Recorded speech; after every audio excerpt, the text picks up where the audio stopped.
السلام عليكم ورحمة الله وبركاته. معكم محمد صابر ارتست، والنهارده هنستكمل سادس دروس دورة الفوتوشوب. وكنا وقفنا المرة اللي فاتت لحد أداة الارت هيستوري براش تول، وهنستكمل شرح دلوقتي أداة الإريزر تول. وأداة الإريزر تول هي أداة ممحاة. تقدر تمسح لك أي جزء موجود عندك في الصورة وأنت اللي بتحدده بنفسك زي الفرشة، وليها نفس إعدادات وخصائص الفرشة. طبعا لو جيت أمسح كده هلاقي إن في لون أسود ظهر. اللون الأسود ده هو بتاع الباك جراوند. لو عايز اخلي اللون اللي ورا الباك جراوند ده شفاف، لو جيت هتلاقي هنا قفل، هتدوس عليه دبل كليك وهتدوس اوكي. لو جيت تمسح هتلاقي ان خلاص الباك جراوند اللي ورا شفاف. طيب لو نيجي نبص زي كل مره ما اتعودنا ان احنا لما بندوس على اي اداه بتظهر لنا خصائص هنا موجوده في الاوبشن بار، انت بتغير فيها. عندك فوق نفس البرش، كل حاجه السايز والهاردنس، وعندك فرش بتغير فيها. طيب عندك بعد كده انت بتختار عايز تمسح بالبرش ولا عايز تمسح بالبنسل ولا عايز تمسح بالبلوك. طيب البرش اللي هو احنا شغالين عليه كده ممكن نمسح اي جزء موجود. لو جينا نختار البنسل هنلاقي ان الفرشة بتمسح، بيتحط مكانها بنسل وبنمسح عادي. لو جيت تختار البلوك بتلاقي ان هنا كل حاجة اتقفلت، والبلوك دي هي عبارة عن مربع كده انت بتمسح بيه. طبعا كل حاجة من دي بيبقى ليها استخدامها. نيجي نرجع ونختار برش. طبعا ده الاوبستي اللي هو درجة الشفافية، وده الفلو اللي هو درجة التدفق. يعني انا مثلا لو جيت قللت الاوبستي كده وجيت امسح هلاقي ان الشفافية بيمسح بدرجة اقل. نيجي نرجع الفلو تدفق، لو جيت كده ادوس بيمسح زي ما انا عايز بس بيزيد ببطء.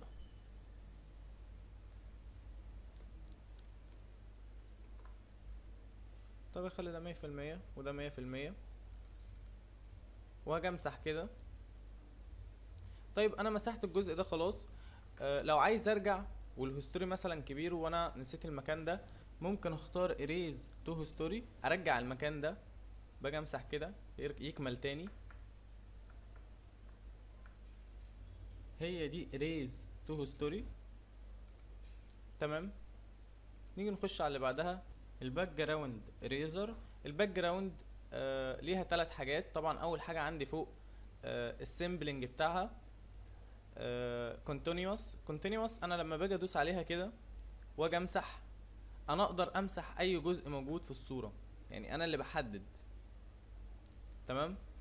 اما لو جيت اخترت الوضع وانس، هاجي امشي كده هيجيب لي اول لون انا خدته بس من الصوره، مش هيجيب لي الصوره كلها.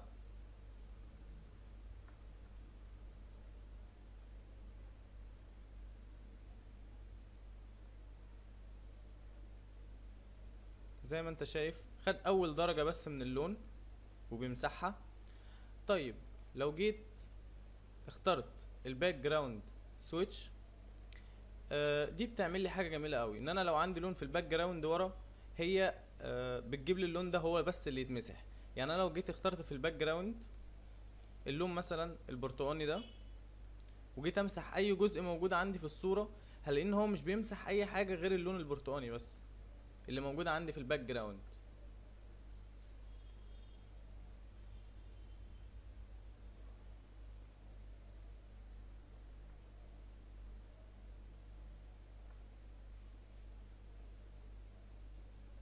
زي ما انت شايف. طيب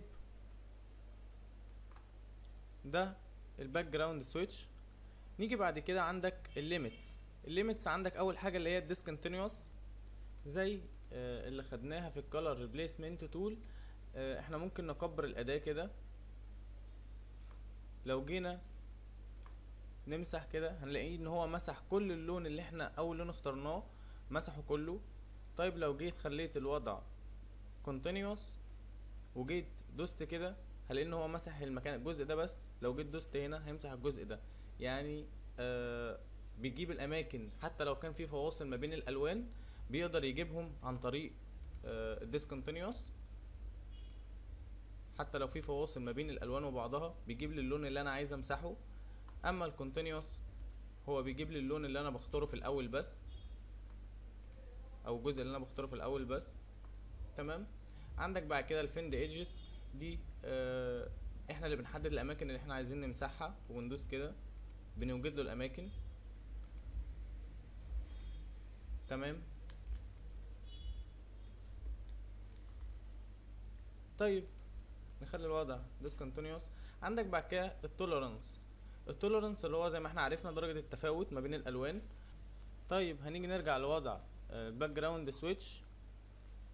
لو جيت دوست كده هلاقي ان هو جاب لي اللون، طبعا عشان نسبة التوليرانس عالية هنا 50.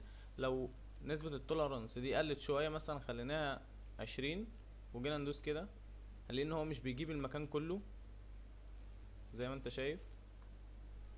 خليته مثلا 5 هكذا. لو جيت عليت نسبة التوليرانس هلاقي ان هو بيجيب لي اللون كله. نرجع عندك فوق برودكت فور جراوند كولر. دي انت لو علمت عليها علامة صح وجيت اخترت لون في الفور جراوند كولر، اللون الامامي، اللون البرتقاني ده مثلا، اللون ده بيبقى عليه حماية انت مهما تمسح في الصورة. انا لو جيت امسح كده، اختار الاول وضع عادي، اي جزء بيتمسح في الصورة الا اللون اللي انا مختاره. طيب اجي اختار لون تاني زي الاحمر مثلا، واجي امسح كده في الصورة، لان اي لون بيتمسح الا الاحمر بيكون عليه حماية. طيب نيجي نرجع نخش على اللي بعدها، الماجيك اريزر تول، وهي الاداة الممحاة السحرية. الاداة دي بتقدر انا اضغط ضغطة واحدة بس كده بتحذف لي لون كامل من الصورة. طيب انا ممكن اقلل نسبة التولرانس برضو زي ما انا عايز، ممكن ازودها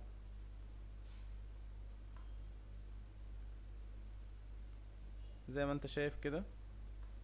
كل ما ازود نسبة التولرانس كل ما بيجيب لي درجات اللون ده، درجات اكتر من اللون ده. خليه 50. الانتي الياس، والانتي الياس بتقلل التكسيرات وبتنعمها. يعني مثلا احنا لو جينا حذفنا كده ونعمل زوم هنا كده معمول انتي الياس. طب انا لو جيت لغيتها ورجعت هلاقي ان في تكسيرات اختلفت عن المرة اللي فاتت. يعني انت لو تركز هنا كده، نختار انتي الياس تاني، هتلاقي ان الحواف اتنعمت شوية. لو مش شايفها كويس الصورة دي هتفهمك. دي الصورة بالالياس ودي الصورة بالانتي الياس. بتعمل لك بتشيل التكسيرات اللي موجودة وبتعمل تنعيم كده. هي دي الانتي الياس، طبعا ليها فايدة مهمة، خليك دايما مفعلها. عندك بعد كده الكونتيجوس. والكونتيجوس اللي هي المجاورة. يعني انا لما هاجي اختار مثلا اللون ده كده هيجيبهولي بالمجاورة. يعني لو جيت شلت كونتيجوس اخترت كده هيجيب لي كل الاماكن اللي موجودة، حتى لو كان في بينهم فواصل ما بين الالوان. طيب انا لو جيت اخترت الوضع كونتيجوس هو بيجيب لي الاماكن المجاورة من بعضها بس، الاماكن اللي جنب بعضها، اما الاماكن المفصولة مش بيجيبها. طيب عندك بعد كده السيمبل اول لايرز. طبعا زي ما احنا شرحنا قبل كده، احنا عندنا الصورة هنا مكونة من طبقة واحدة. لو هنعمل سيمبل اول لايرز يبقى احنا بنفعل اللي احنا بنعمله ده كله على كل الطبقات. تمام. عندك بعد كده الاوبست اللي هو درجة الشفافية، طبعا عرفناها قبل كده خلاص. وبكده نكون خلصنا اداة الاريزر تول. هنيجي نخش على اللي بعدها، على اداة البنت بوكيت تول. واداة البنت بوكيت تول هي اداة الدلو الدهان. والاداة دي بتقدر تلون لك اي جزء في الصورة، وممكن تملى لك الصورة، تعمل لك ملء زيها زي الفيل. تمام. لو جيت دوست هنا كده هلاقي ان هو استبدل لي اللون اللي انا وقفت عليه باللون اللي موجود عندي في الفور جراوند كولر. ليه؟ لان انا مختار عندي هنا فوق فور جراوند كولر، ممكن اختارها كده وممكن اختارها بالباترن. طبعا زي ما احنا عرفنا الباترن قبل كده، بنختار عينة وبنحطها هنا، ممكن نملى بيها. يعني احنا بدل ما بنملى لون ممكن نملى مثلا اي حاجة تانية، اي عينة تانية حاطينها موجودة عندنا. طيب هنخلي الوضع فور جراوند كولر. طبعا عندك هنا المود زي اللي احنا خدناها قبل كده، الاوبستي درجة الشفافية، عندك بعد كده التوليرانس اللي هو نسبة التفاوت ما بين الالوان. طبعا هتلاقي الكلام بيعيد نفسه زي اللي احنا خدناه بالظبط. التوليرانس طبعا احنا لو قللناه كده وجينا ندوس نقلل شوية اكتر، خلي مثلا 15، هنلاقي ان هو ما جابش المكان كله. اما لو جيت زودت التوليرانس هلاقي ان هو بيجيب المكان كله، ولو زودت اكتر زي ما انت شايف. الانتي الياس طبعا لسه كنا شارحينها دلوقتي. الكونتيجوس اللي هي المجاورة نفس الكلام، لو جيت شلت الكونتيجوس ودوست كده هلاقي ان هو بيجيب لي كل الاماكن حتى لو كان فيها فواصل ما بين الالوان. طيب طبعا all layers طبعا دي احنا لسه قايلين عليها برضو. كده اداة البوكت خلاص خلصت. هنيجي بعد كده نخش على اداة الجريدينت تول.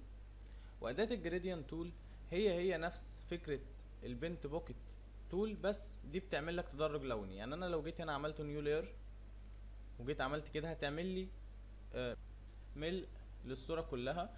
اما لو جيت اخترت الجريدينت تول وجيت عملت كده وسحبت هلاقي ان في خط بيظهر.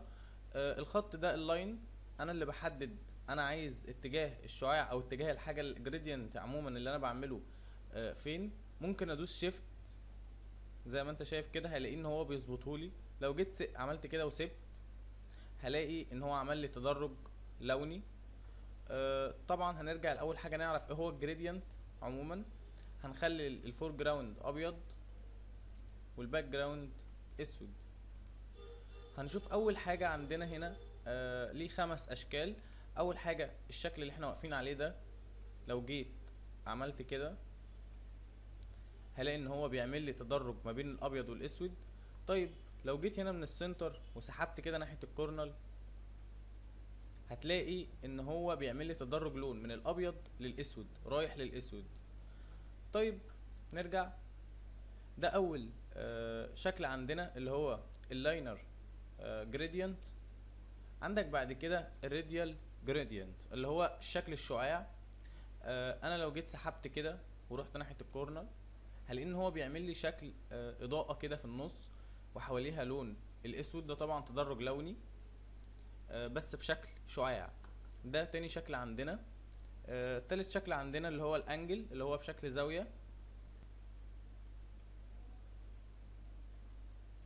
هلاقي ان هو عمل لي زاوية كده ولف حواليها بالجريدينت تدرج لوني من الابيض لحد الاسود بيفضل يتدرج. تمام. طبعا دي اشكال بتتغير. عندك بعد كده الريفلكتد اللي هي انعكاس الضوء. يعني انا عملت كده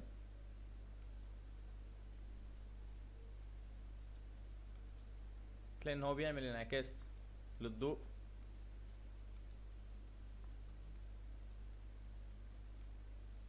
زي ما انت شايف كده. ممكن نختار الدياموند اللي هي الماس، الشكل الماس. لو جيت عملت كده هتلاقي ان هو عمل لك الماسة في نص الديزاين بتاعك او الصورة بتاعتك. تمام. دي اشكال للجريدينت، اشهرهم طبعا تاني واحدة لان ممكن تعمل بيها باك جراوند او كده. طبعا اول واحدة لغينا عنها اللاينر. طيب عندك بعد كده المود. طبعا زي ما احنا عارفينه ممكن تعمل الجريدينت اللي انت بتطلعه ده بمود معين. تمام. وممكن تتحكم برضو في درجة الشفافية بتاعته. يعني مثلا ممكن نخلي درجة الشفافية 38 ونيجي نسحب كده هنلاقي ان هو ظهر بس على خفيف بدرجة 38. تمام. نرجع نخلي ده 100%. عندك بعد كده الريفيرس اللي هو الانعكاس او العكس. يعني انا مثلا هنا لما كنت مختار في الراديال اللي هو الشعاع، لما باجي اعمل كده من النص واسحب هلاقي ان هنا اسود وهنا ابيض. تمام. لو جيت خليت ريفيرس وجيت سحبت كده هلاقي ان اللي بره ابيض واللي جوه اسود، هو ده الريفيرس بيعكس. تمام. عندك بعد كده الديزر، والديزر بيعمل تظليل وهمي. يعني ايه تظليل وهمي؟ يعني بينعم كده الحواف شوية. يعني هنيجي نشوف، هنسحب اول حاجة كده جايد عشان نقيس عليه بس. لو جيت عملت كده، اول حاجة ارجع اختار على لاير جديد،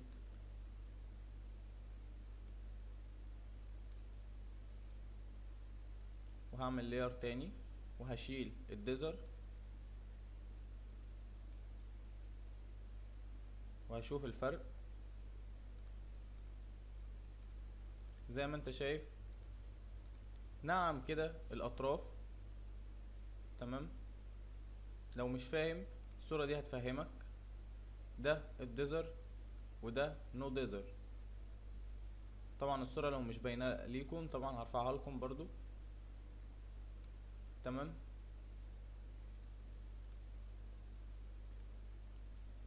طيب نرجع. عندك بعد كده الجريدينت اديتور. لو دوست هنا ضغطتين في النص هيظهر لك الجريدينت اديتور. هنا بيبقى عندك الجريدينت بتاعتك، بتقدر تعمل لود من هنا لو عايز تحمل اي جريدينت موجوده عندك. وانا ان شاء الله هرفع لكم 100 جريدينت هتوصل لكم ان شاء الله على الايميل. عندك بعد كده هنا دايما اول اتنين بيبقوا ثابتين. اول واحده دي بيبقى فيها الفور جراوند كولر والباك جراوند كولر اللي هما اللونين دول. تاني واحده دي بتبقى مزيج ما بين اول حاجه الفور جراوند كولر والترانسبيرنت اللي هو الشفاف. اما الباقي ده بيبقى ثابت، بيبقى موجود عندك جاهز في الفوتوشوب. تمام. عندك بعد كده النيم، بتقدر تغير في لون الجريدينت بتاعك او تعمل واحد جديد بالوان جديده من عندك انت. عندك بعد كده هنا لو جيت اتحركت، مسكت دي كده واتحركت، هلاقي ان هو بيروح حسب ما انا بوديه. نرجع لاول حاجه. انا هنا عملت لوكيشن، اللوكيشن بتاعه 48%. يعني لو جيت مشيت كده بالتانية هلاقي ان النسبة 48% ابيض وال52 اسود. تمام. طيب نيجي نرجع. عندك بعد كده نجرب الترانسبيرنت. تمام. والفور جراوند هتلاقيها فوق ابيض بس. طب ليه؟ انا لو جيت عملت كده واسحب من اي مكان هلاقي ان الشاشة بتتملي كلها ابيض، لان انا هنا مش عامل علامة صح على ترانسبيرنسي. لو علمت علامة صح كده وجيت رجعت هلاقي ان النص التاني بقى شفاف. بص كده، كده ابيض كله، كده النص التاني شفاف. لو جيت عملت كده هلاقي ان هو بيضيف لي جزء بس زي ما انت شايف. نرجع تاني للجريدينت اديتور، نختار اول واحدة. طيب اول حاجة الجريدينت طيب اللي هي اللي احنا الوضع اللي احنا شغالين عليه ده، اللي احنا بنختار اللون كده. هنكمل الاول شرح وبعد كده نقول ايه هو النويز. السوليد، التايب سوليد، انت لما بتيجي تمشي كده بتحدد لوكيشن معين للون بتاعك. تمام. ما عدا تمام. تيجي هنا ممكن تختار لون، تدوس ضغطتين. عايز تغير اللون ممكن نخليه ازرق مثلا، واللون التاني ده بدل ما هو اسود نخليه اصفر. طيب في بوينت كده في النص، البوينت دي ممكن تروح شوية ناحية الشمال، ممكن تروح ناحية اليمين حسب اللون اللي انت عايزه يبقى اكتر، وهي بتداخل اللون. يعني دي مهمتها انها تداخل اللون.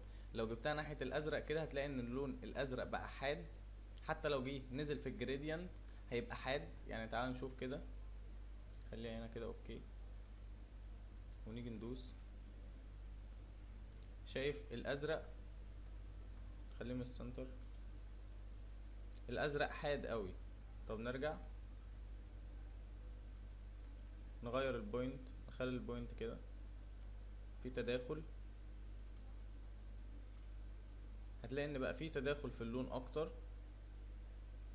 دي فايدة البوينت اللي في النص. تمام. وبتقدر انت بقى توازن ما بين الالوان وتغيرها عن طريق الاتنين دول. عندك بعد كده النويز، بيديك زي قائمة كده من الالوان، وانت بتغير فيها، بتغير في الالوان دي من هنا. بس الالوان دي بتبقى عليها، بتبقى نويز زي ما انت هتشوف دلوقتي كده. ده النويز لو نختار الوضع العادي، ده النويز. نرجع تاني للجريدينت اديتور.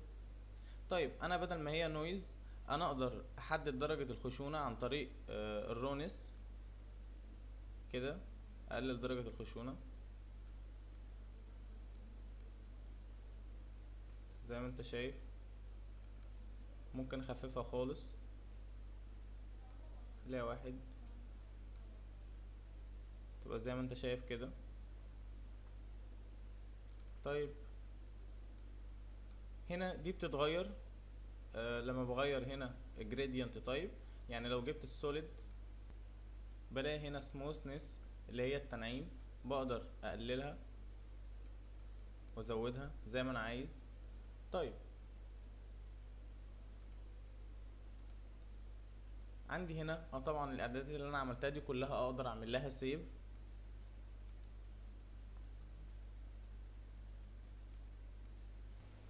عندك بعد كده هنا ده جريدينت بيكر.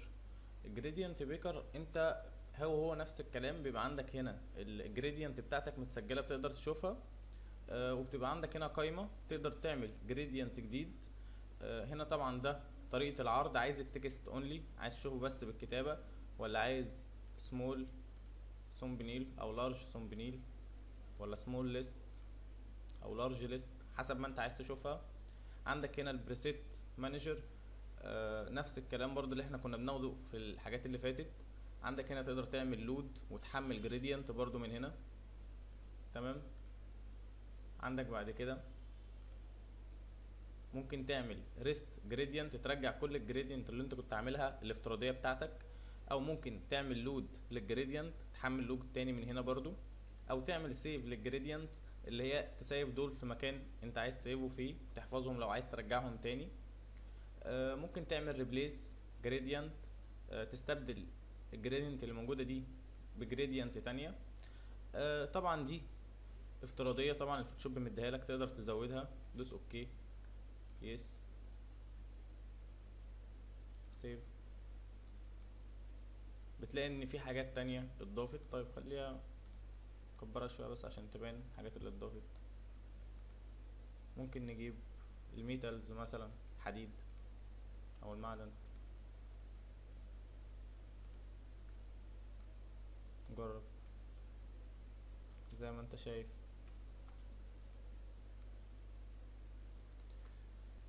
وبكده نكون انتهينا من سادس دروس دورة الفوتوشوب.